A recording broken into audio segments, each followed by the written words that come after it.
Dami naman. Tickets for Vice upcoming concert are now available at Ticketnet outlets and at the Araneta Coliseum box office. Yeah, they can write 911-5555. Right. Okay. Our last question will come from Reyma Devesa of ABS-CBN. Yeah, congratulations, 1 billion hits. ABS-CBN. Ang tali. Paano yung 1 billion hits? Yung YouTube channel ng Pinagsama-sama Sagutin mo to.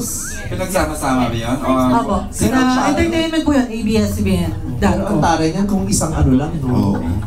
Isang post lang yung may 1 billion views. Congratulations! Hi Vice, congrats Hello. in advance. Gusto lang namin, kasi may phone-in question lang.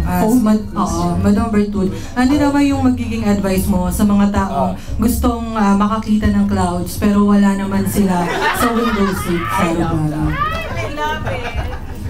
Kung talagang gusto mo makakita ng clouds, kahit anong namang oras sa umaga makakakita ka, hindi mo na kinakailang magbayad pa sa aeroplano. Idungaw mo lang ang ulo mo sa bintana niyo, makakakita ka ng clouds. At mas magandang makakita ka ng clouds pag hindi ka nagda-diet kasi mas maliwanag ang mata mo.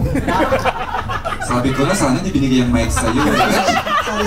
Sorry. Pero wala namang masama kung ma-amaze ka sa clouds. Ako nga amazed ako sa stars eh. Diba? Wala namang masama doon kung ma-amaze ka sa clouds.